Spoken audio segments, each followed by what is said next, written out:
Welcome to Richard and Greg, a channel dedicated to discussion, debate and argument on a whole array of topics.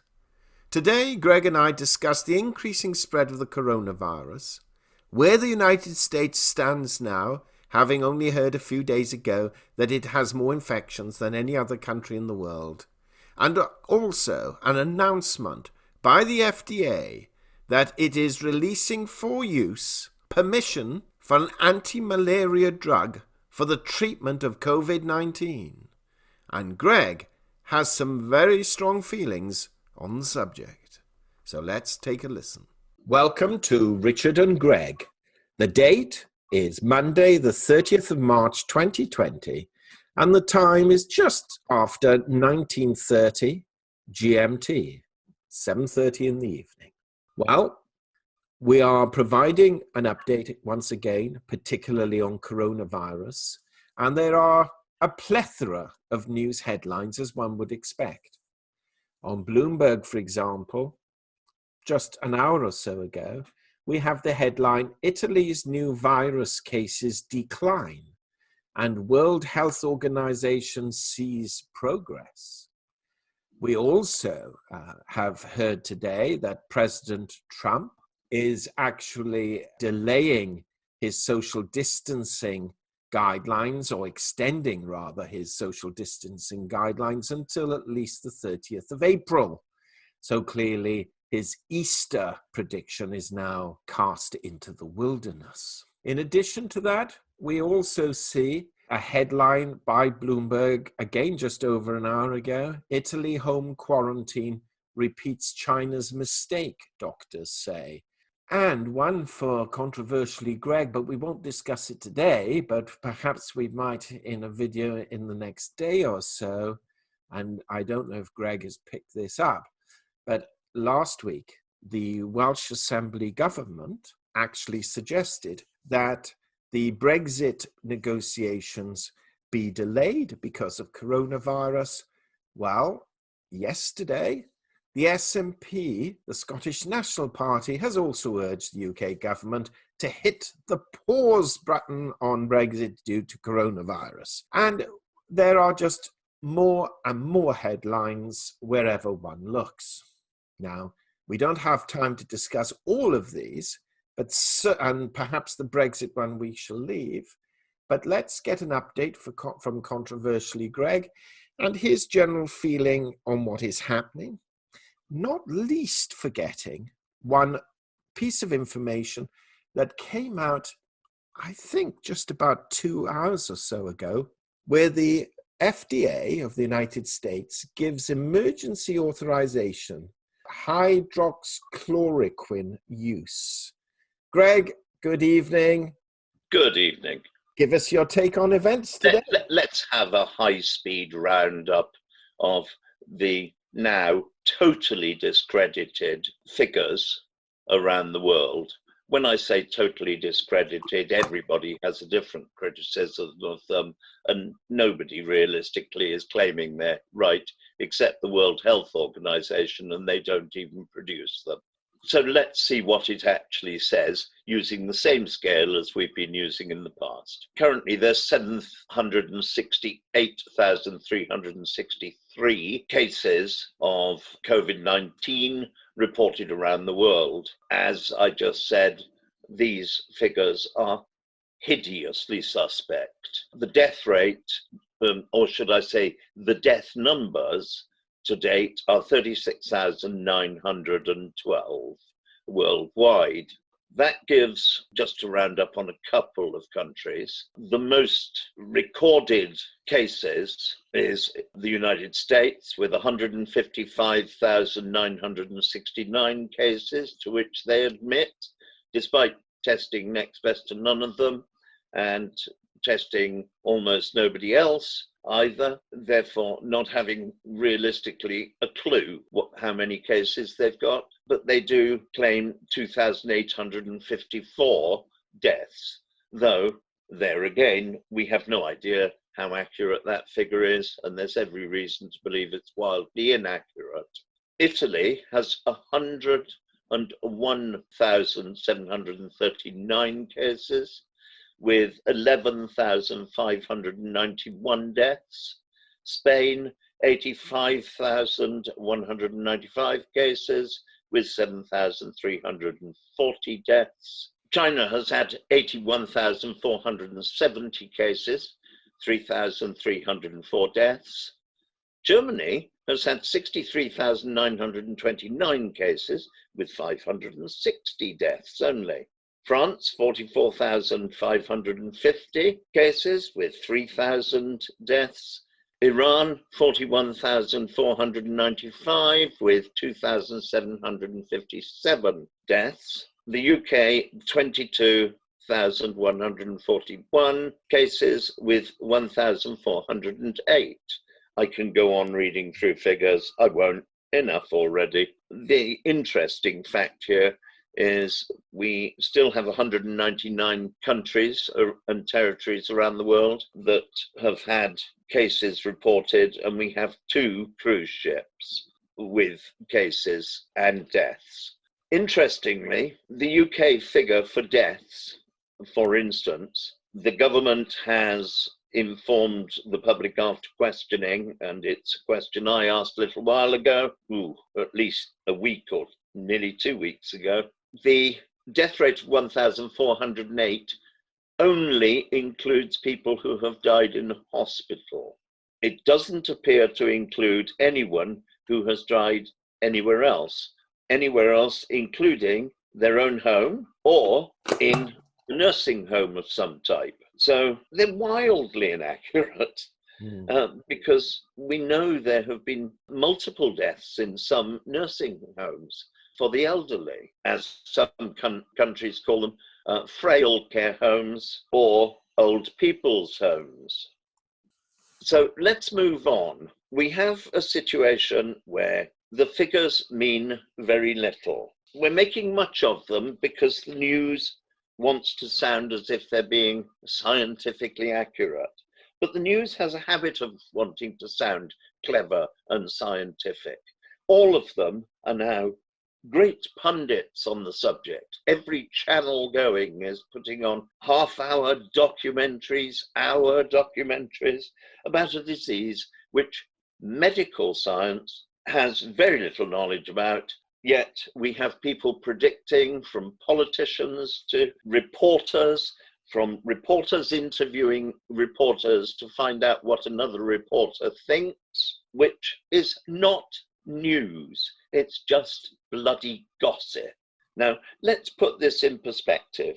There is a great deal of worry, concern, fear at the fact that a lot of people are dying. Well, realistically, a lot of people aren't dying. 36,912 are recorded by the various countries as having died. But when you compare that to the fact that 10,500 people die on this planet every hour and 40 minutes in an average day, it puts it in a little perspective. When you put it in the perspective of a pandemic, the last real pandemic we saw on this planet was Spanish flu in 1917, 18, and 19, when the deaths ran to between 50 and 100 million. In the previous major pandemic of 1665, the plague, 100,000 people in London alone died, which, although it sounds a large number, is in fact a huge number when you realize that was 1 in 3 of the 300,000 population of London at the time. So, taking these into account, this disease is being managed pretty well, but I fear that we're going to see more people around the world die of the consequences of the cure through the economics, and the fact that world trade is going to have taken such a battering that many poorer people will have their lives dramatically shortened by hardship, by poverty, and in many cases by hunger, as a result of the collapsed economies of many countries. There are countries who at the beginning of their problem that you may well think are equipped to cope, such as South Africa, who are already on bended knee with their begging bowl out, asking the IMF to fund the problem. And yet they have very few cases as yet. They do realize that those cases will escalate dramatically. Then along come the utterly irresponsible, Trump amongst them, who glibly announces that he has cures for this disease, like a medieval witch, promising cures if you cross their hand with silver. Get out the ducking stool for politicians who make pronouncements that there are cures without there being any medical double-blind testing, any serious viable test. Items, as Richard just mentioned, hexachloroquine, which is in fact hydroxychloroquine. It comes in various different formats as a drug, including drug usage for arthritis, for malaria, for skin conditions, etc. But what it also comes with is a list of side effects. Headaches, dizziness, loss of appetite, nausea, diarrhea, stomach pain, vomiting, skin rash. Even after it has been passed by organizations like the FDA, it's still in the wrong dosage for the wrong person, gives rise to other difficulties like sensitivity to light, blurred distance vision, seeing light flashes and streaks, difficulty hearing, ringing in the ears, muscle weakness, bleeding or bruising of the skin, bleaching or loss of hair, mood or mental changes, irregular heartbeat, drowsiness, convulsions, color blindness, and permanent eyesight damage. Need I go on? I believe it is totally irresponsible of any individual, be it a politician or a doctor, to lay claim to cures from quack medicines, and until something has been tested and passed by reputable organizations as safe for human beings to use in these circumstances, this is tantamount to sticking goji berries up your backside in a full moon. You begin to sound like a member of the Green Party with all the scientific accuracy that they muster. Greg, but on that point, the FDA itself, which is not really known for allowing drugs to be used without these tests having been carried out, have issued emergency authorization for the use of this drug because they indicate, and they admit it's not been fully trialed, but they've used this drug for malaria in particular, and it has shown, to quote their phrase, anecdotal efficacy against coronavirus. So surely most of those side effects are... Anecdotal is not a viable drug. I am not going to take the anecdote of anybody that they know somebody who had a friend whose dog was told that their great-grandmother had been cured of something. We don't even know the doctors who have claimed that it has been effective and has efficacy against COVID-19, when they claim that they've used it on 100 patients and they've all cured, whether they were even tested to have had COVID-19 in the first place. I deeply suspect many of them will not have been tested. Furthermore, how many of them would have survived anyway?